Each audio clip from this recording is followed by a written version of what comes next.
Now listen, I recommended anime that have flown under the radar. I've hyped up my most anticipated, some even mainstream, and I've even roasted your tastes live countless times. But somehow, some way, I have never done on any platform in all my years a top 10 favorite anime video. What? So today, we're changing that. And honestly, this is a question I get asked quite a bit, so I'm really surprised it's taking me this long. From legendary shonen, timeless classics, and even underrated bangers, I swear more people need to watch. I'm counting down the anime that have left a permanent mark on me. And just a little warning, there's no strength ranking because I'm emotionally unstable and putting things in order is really hard for me. That's what she said. And with that, let's get into the video. This first one needs absolutely no introduction. And to be honest, this is actually tied as my first favorite anime with the next one, and that is One Piece. Since everyone and their mother should know about One Piece at this point, regardless of if you watch anime or not, I won't go into the plot of One Piece, but instead focus more so on why I love it so much and why it is the greatest anime to ever grace our screens. And that's on period. First and foremost, the level of thought that Oda has given to the characters in the plot, in my opinion, is only matched in intensity by Hajime Isayama. There's nothing that hits the pages or the screen that doesn't belong. You can never belong. Of course, you might not find out the reason for it being there or their purpose for hundreds of episodes, but it matters. It matters so much so that there's no one out there who can tell me that this show has too many episodes. In fact, dare I say it, it doesn't have enough. Who said? Jesus. The way I will wait 80 years until I'm old and decrepit to find out what the One Piece is. It's been 84 years. Without any complaints is no exaggeration. Sometimes you're even getting lore drops and answers to questions you didn't even really realize that you were asking. And that is powerful because each and every mystery that unfolds with each arc is so worth the wait. And you slowly start to realize that what started as a silly, fun pirate adventure show is one of the deepest, darkest, and most thought-provoking pieces of fiction out there. There's so much I can say about this show that I love. The characters are fun with unique character designs and abilities. The fights are insane and they even get more intense and deeper as the show goes on. The world is vast, enjoyable, but also dark and so eerily close to our reality that it hurts. There's just too much to love. But I'll give you one final reason for why I love this show. There's something about One Piece that is so gravitating that one of my favorite parts of the show isn't even the show, it's the community. I've personally met some of my best friends in the entire world from watching the show. And even if I've never met somebody before, if they've watched One Piece, I can have an hour-long conversation with them, zero issues. From its political standpoints that don't feel too in your face but resonate so deeply with you, to its non-cringy power friendship trope, this show is so masterfully crafted that it doesn't have to do anything but exist to bring people together, and for that it deserves all the hype, the praise, and the glazing, and the spot as number one on my list. Now the show tied with One Piece couldn't be further from it, but it's still my favorite nonetheless. In fact, it was actually my favorite before I watched One Piece. Inconceivable. And I love it so much that I kind of just put it as like a tie, okay? And if you know me, you know that it's Haikyu. Though it doesn't have as much worldwide popularity among the weebs and the normies alike, I do think pretty much everybody knows what it is in the sense that we all know it's a volleyball anime, right? Okay. But at its core, it's an underdog story about overcoming one's shortcomings and making it a strength. And I think I deeply resonated with it when I watched it many moons ago as a former volleyball player myself. But even without that connection, there's so much to love about this show. There's very few MCs who are my favorites, but Hinata Shoyo is a gem. You'd honestly be crazy not to love him and adore him. But what really sets Haikyuu apart is the way it treats its characters. Every single player, even the rivals, feels fleshed out and real. I mean, I have trouble trying to pick who like my favorite is and who I want to root for, but obviously we know I'm a Bokuto girl through and through. Regardless, I'm getting off script because I just love these characters so much. Regardless, you don't just root for Karasuno. You understand and sometimes even ache for the teams that they face. And somehow, in the middle of these intense, beautifully animated matches, the show finds time for quiet, emotional moments about insecurity, failure, and pushing past your limits, without ever feeling too repetitive. It's a show that has high stakes, but is very comforting, and I can't really even explain just how soothing the show is for me to watch. Each season, each arc pushes the characters forward in meaningful ways. The animation improves, minus when they were trying to spurt out a bunch of episodes on time that one season, and the rivalries become more personal. There's just no sports anime, in my opinion, that can make me feel the things the show has made me feel, making it worthy of never being dethroned as my favorite anime. Okay, I don't know what this was, but you get the point.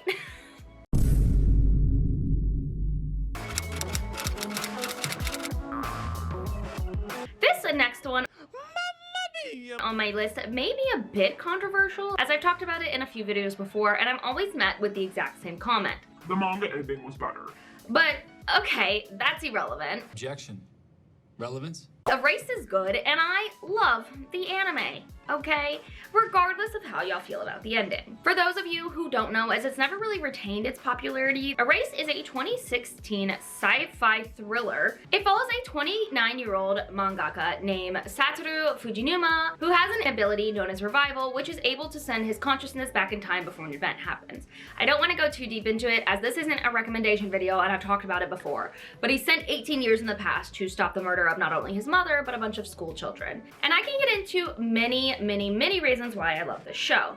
As someone who's obsessed with science fiction and true crime, it's a perfect blend that stays in constant equilibrium. It's a masterclass in suspense and tension, keeping you on the edge of your seat until the final moments.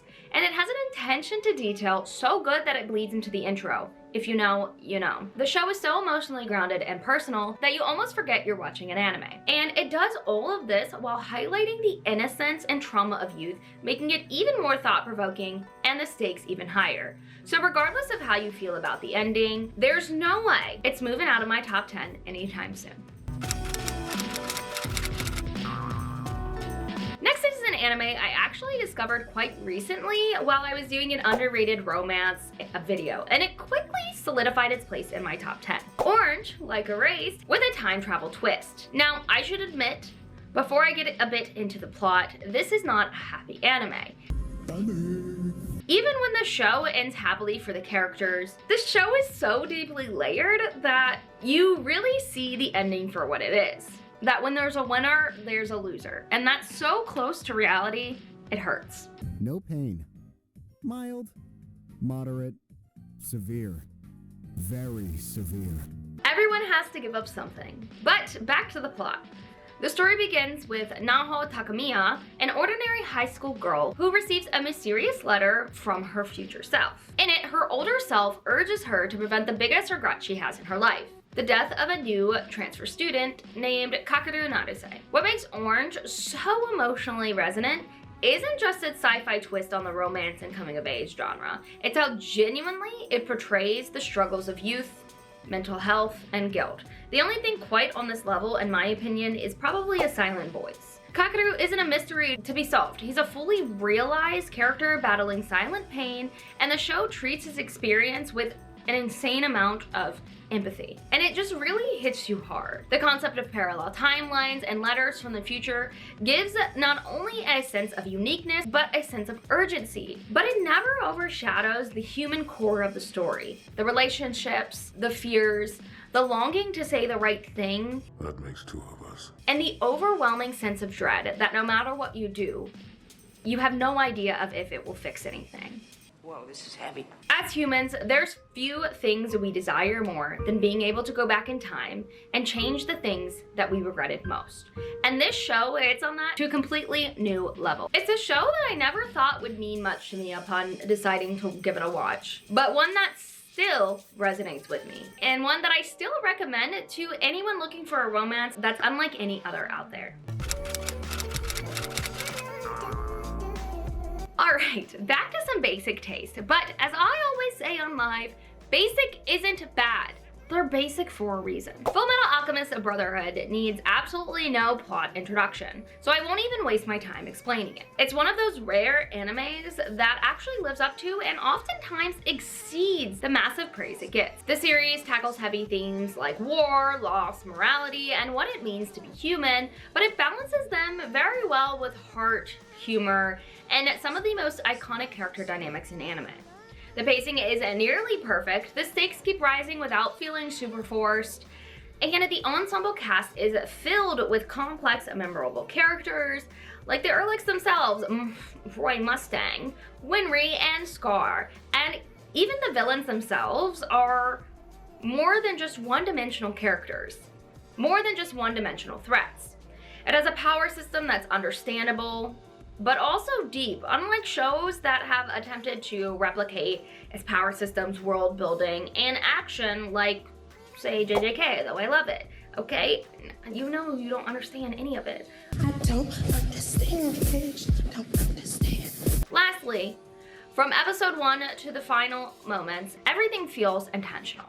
It builds a complex, layered plot full of political intrigue, philosophical questions, and supernatural conflict. But it never really forgets that at its core, it's about two brothers just trying to do the right thing. So regardless of if you think it's a basic choice or not, for this list, I think everyone can agree that Fullmetal Alchemist Brotherhood is a classic that will forever remain one of the peaks of anime.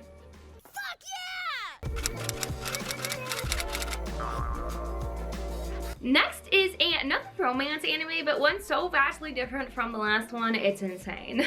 That's nuts, Jarvis. Though, if you've been on my channel for a while, this should come as no surprise that it's Wotakoi Love is Hard for an Otaku. Despite being unfinished, You vicious bastards! this show was so good that it not only got me into the romance genre as a whole, but it got me to pick up the manga, start it from the beginning, and then pirate the last chapter from my sketchy Google Drive link with absolutely zero regrets.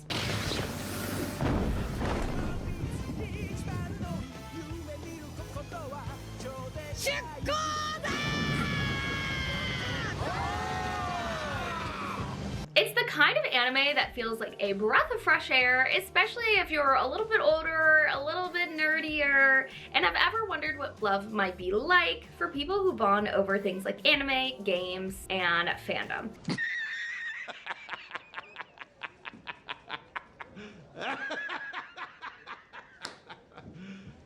You serious?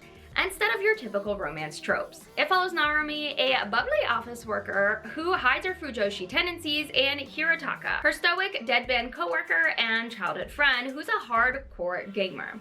When they reconnect as adults and decide to try dating, what unfolds is a charming, low-stakes romantic comedy that feels incredibly grounded, relatable, and refreshingly mature. It leans into the humor and sweetness of the two people trying to navigate romance while still trying to be unapologetically themselves and also hide their otaku-ness from other people. And it's so easy to get sucked into the story. It has all the classic tropes, but just does them better, with a perfect ensemble cast that feels balanced and offers not only different sides of relationships and different stages of relationships, but also different types of otaku-ness, including my favorite side couple, Taro and Hanako, and Hanako's a cosplayer, so I really love that aspect of her. It's quirky, fun, and unlike any other romance anime.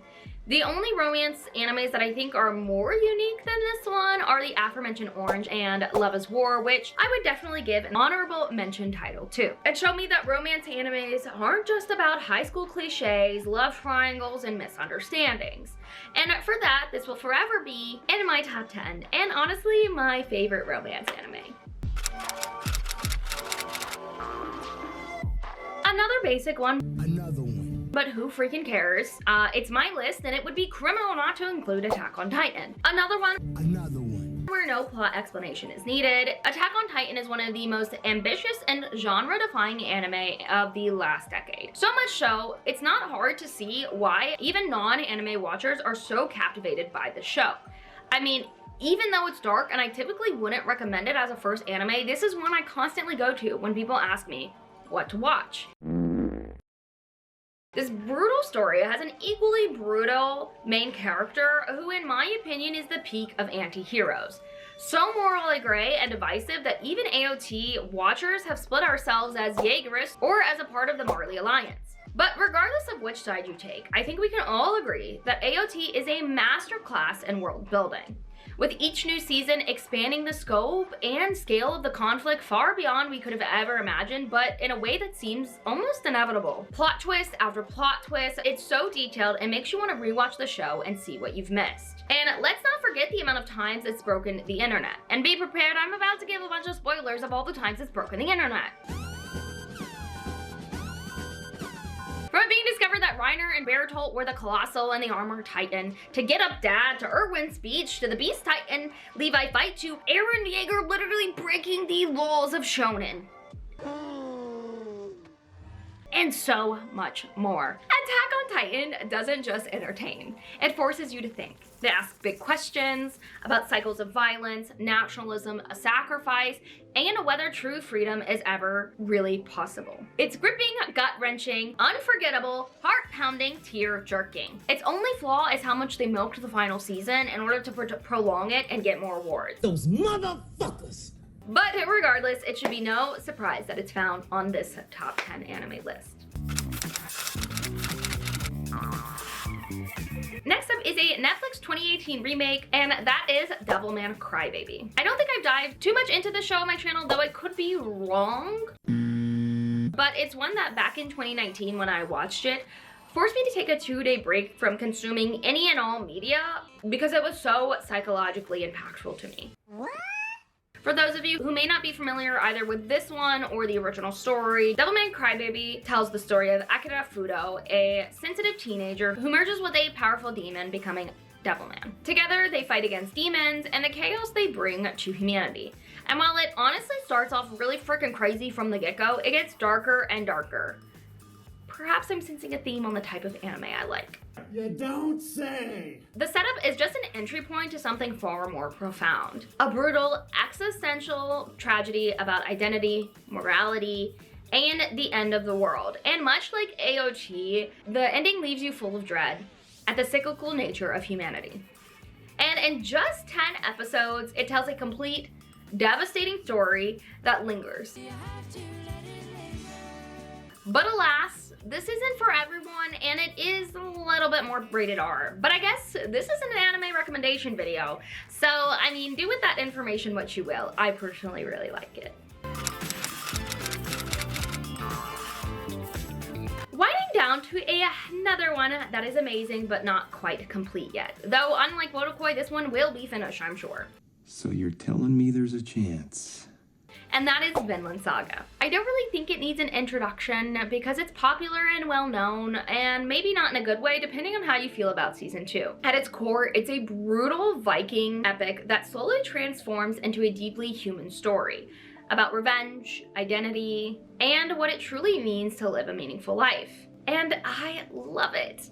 It's a story rich in history, world building, and most importantly, character development.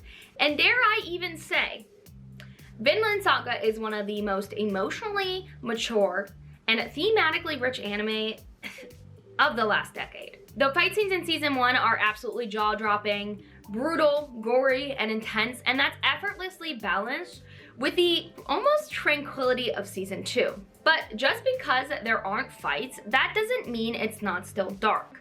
The writing is sharp, the historical grounding adds weight, and the soundtrack enhances the emotional scope of every scene. In particular, in season 2, the nightmare scenes had my palms sweating. They were so good. Every major character has depth, especially the morally complex antagonist, Askeladd, who might be one of the most fascinating characters in the medium. And I think my audience would agree, because based on our favorite antagonists live streamed, E was definitely the most submitted.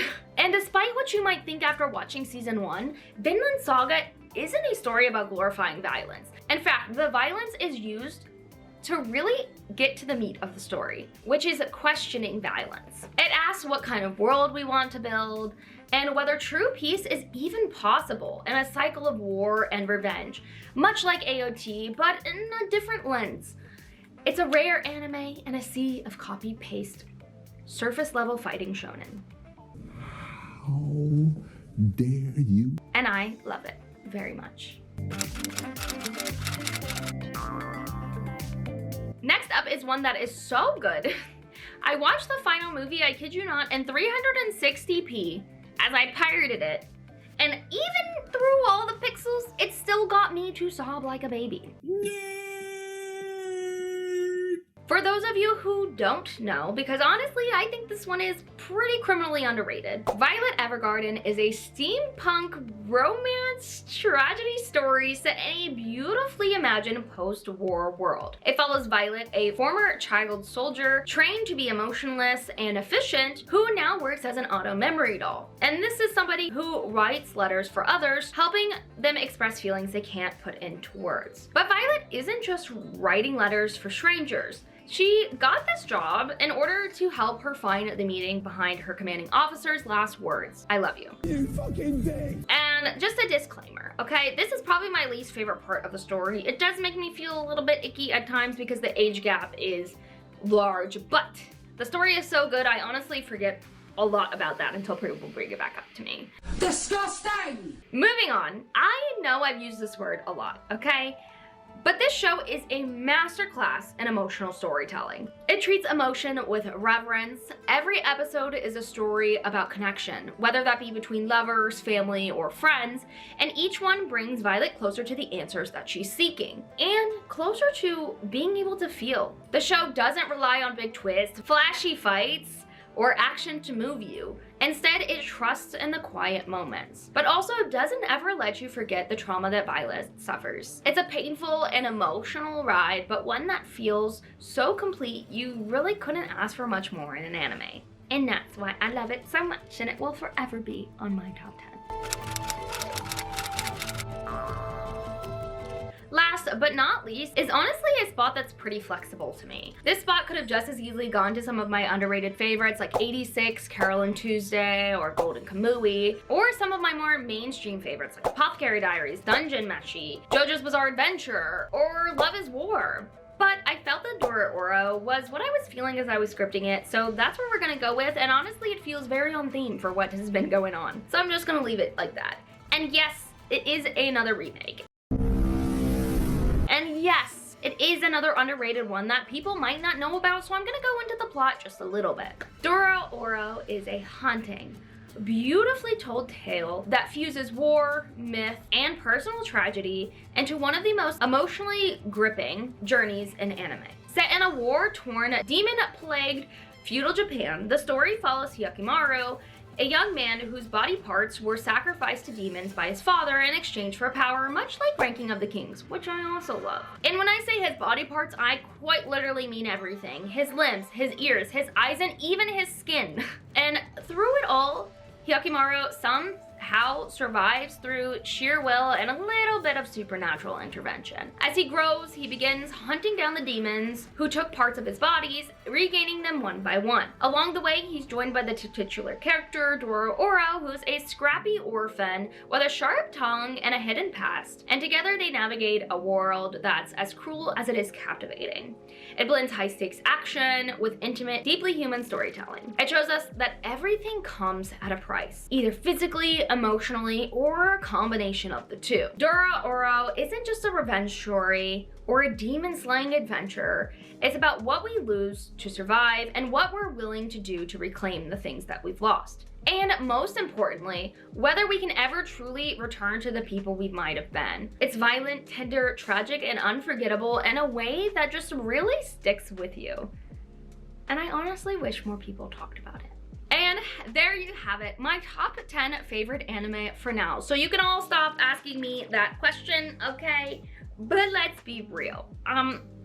My watch list is never ending and my opinions change, so this honestly is subject to change quite frequently and often. But I'm interested to know where we overlap and where we disagree, so let me know in the comments down below either which ones on my list you really liked or disliked, or even just drop your top 10 anime for me to talk about with you. And with that, if you want more videos like this, check out this playlist right here. And I will see you in my next video. Bye!